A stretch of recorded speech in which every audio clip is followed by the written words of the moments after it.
Boa tarde, espero que vocês estejam bem, certo? Que na medida do possível estejam colocando toda a atividade em dias, né? Estejam realmente dedicando um momento de estudo de 14 às 17h30, voltando para as disciplinas, né, da série Estudo, certo? Pessoal, eu gostaria que vocês tivessem atenção no seguinte, que vocês assistissem às videoaulas, né, porque elas são feitas embasadas no livro de vocês, certo? Eu procuro estar trabalhando os pontos, né, direcionados no livro. Embora eu faça os slides, eu direciono esses slides para o livro de vocês, certo? A gente está estudando o nosso livro por capítulos, certo? Então, o que é que vocês têm que fazer? Vocês têm que manusear esse capítulo em estudo. A nossa aula, ela começa às 14 horas e vai até às 16 horas, certo? Nesse período, a gente tem a aula, a videoaula, e temos as atividades escritas que vocês me enviam no dia e, posteriormente, a atividade do livro, certo? Então, pessoal, eu gostaria de pedir muito para vocês que voltassem a atenção de vocês para a atividade no momento e que me enviassem essa atividade na hora certa. Por quê? Porque é como se a gente estivesse lá na nossa sala de aula, praticando a aula que foi dada naquele momento, tá bom? Então, eu gostaria que vocês também prestassem bastante atenção nesse capítulo em estudo, porque ele é um dos 5 reinos que foi estudado anteriormente, né? No capítulo anterior, por exemplo, nós descobrimos que ao redor do nosso mundo é povoado de seres minúsculos, bem pequenos, certo? Alguns deles só é possível a visibilidade através de microscópios, certo? Agora nós estaremos estudando aqui o reino protista, algas e protozoários. Esse reino protista, pessoal, nele encontramos representantes tanto unicelulares como multicelulares, certo? Que podem ser tanto autotróficos como heterotróficos. Então é uma coisa assim que a gente já estudou anteriormente, mas a gente vai se aprofundar mais e eu gostaria que vocês se voltassem, né, para o nosso conteúdo de hoje, ok? Leiam o capítulo após a videoaula e façam a atividade que vai ser disponibilizada aí no vídeo para vocês. Boa tarde e até lá. No final da nossa videoaula estará aí disposto, gente, os vídeos que os colegas de vocês me enviaram fazendo a nossa atividade lá do Laboratório de Ciência do nosso livro. Tchau e até lá. Um pouquinho sobre o reino protista, né? Ele é formado por protozoários, algas, unicelulares. Pessoal, protozoário significa nada mais do que, né, primeiro, certo? Significa primeiro de todos, certo? Eles se dividem em são unicelulares, né? E aí eles também são formados de algas, protozoários como a ameba e paramécios. Aqui fica a título de informação o reino plantae, reino animalia, reino fungi, reino protista e o reino monera, que foi aí os reinos que a gente estudou anteriormente. O reino hoje em estudo, gente, é o reino protista. Estudando aí as algas, principais características das algas. Elas são unicelulares, certo? Ou multicelulares. São autotróficas, apresentam pigmentos fotossintetizantes, podem apresentar parede celular e constitui o fitoplâncton, certo? Das algas.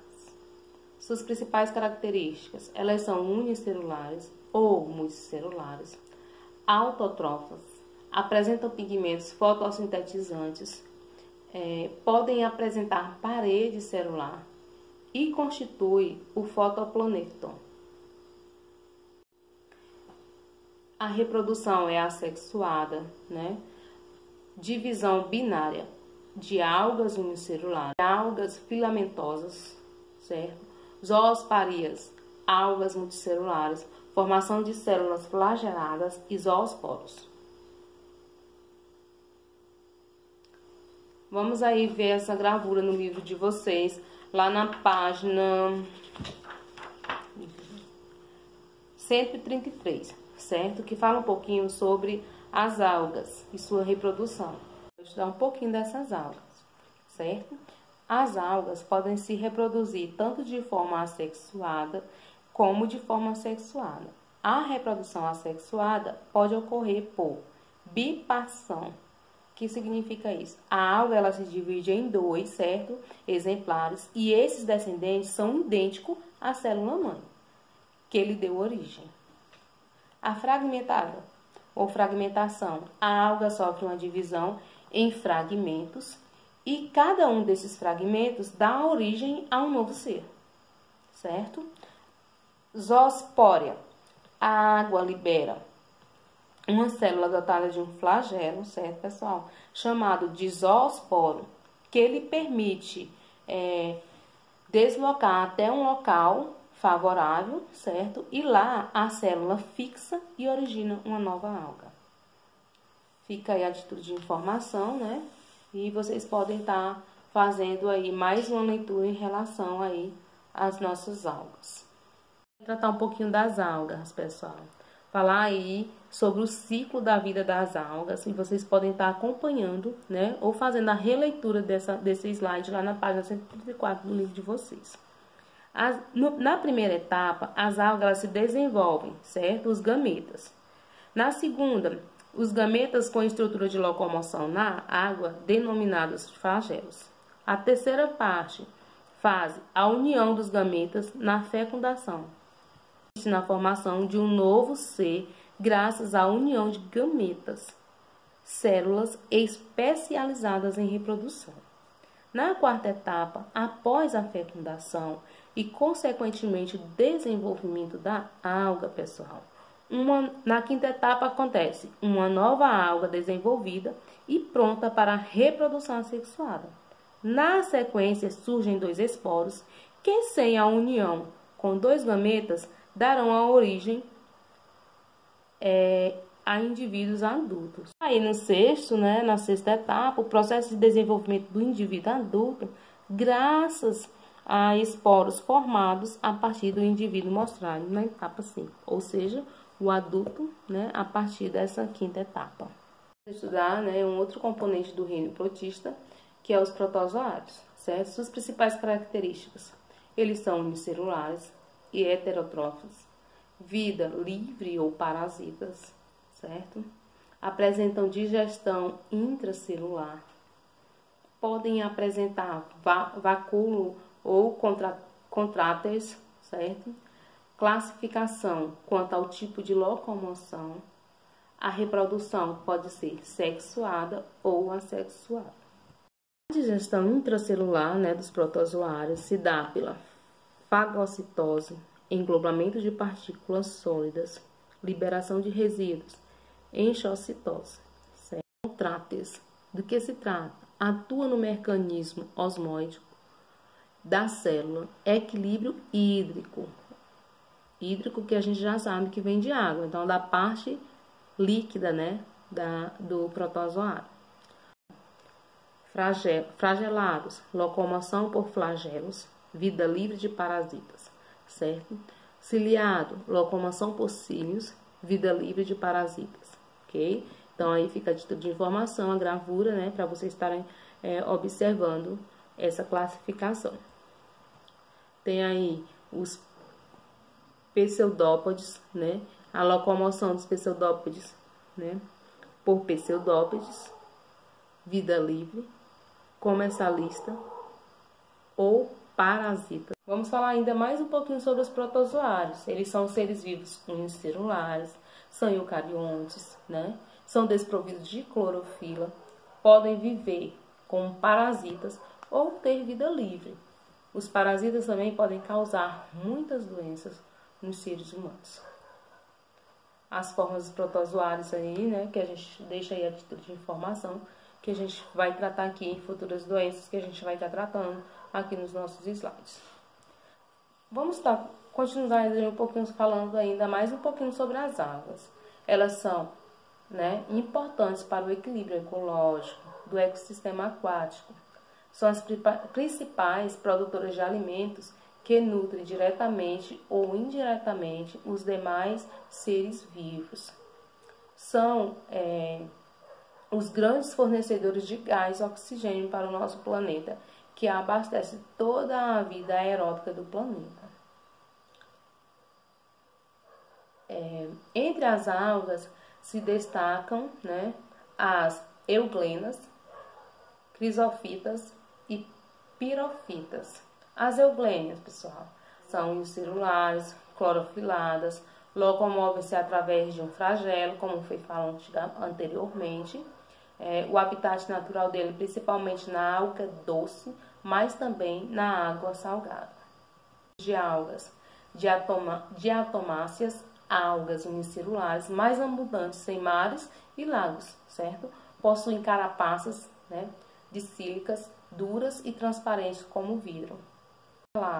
Possuem 2 flagelos, fazendo com que a célula rode como um peão, e algumas delas transformam alimentos em luz, né? Lenofitas, principalmente em água doce, realizam a fotossíntese, mas a ausência da luz apresentam nutrição heterotróficas. Algas vermelhas, ricas em cálcio e contribuem para a formação de recifes calcários. Importantes também na alimentação, exemplo, o sushi. E a extração de carregina EH, espessantes em alimentos. Algumas doenças humanas causadas por protozoários. Amebíase ou disenteria, né? Como adquirir essa doença? Ingestão de água ou alimentos contaminados com protozoários. Sintomas, né? E onde ela ataca? Ulcerações no intestino grosso, né? O protozoário forma cistos, né? E contaminam a água. Como prevenir essa doença? Ferver a água de beber e lavar as mãos antes das refeições. Doenças de Chagas. Como adquirir essa doença? Picada de inseto, barbeiro, Trypanosoma, certo? Contaminado com o protozoário, Trypanosoma cruzi. Como prevenir? Substituir moradia de barro ou madeira por casos de alvenaria, evitando os locais onde o barbeiro possa se esconder. Os sintomas, né?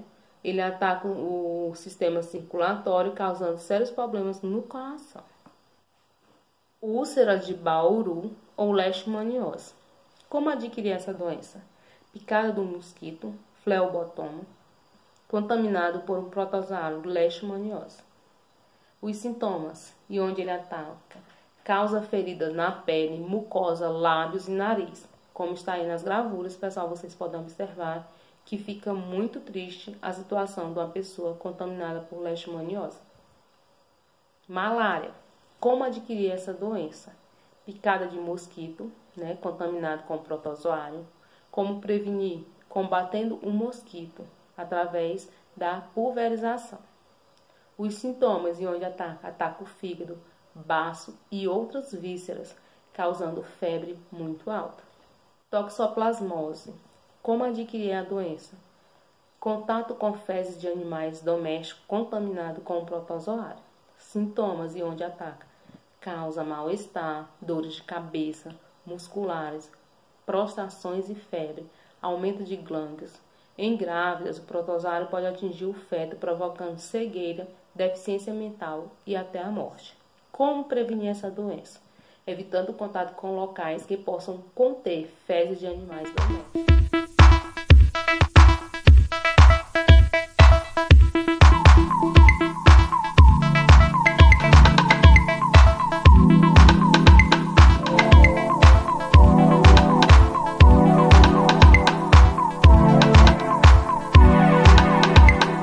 Depois de 12 horas agora eu vou botar o iogurte junto com a banana, vou mexer.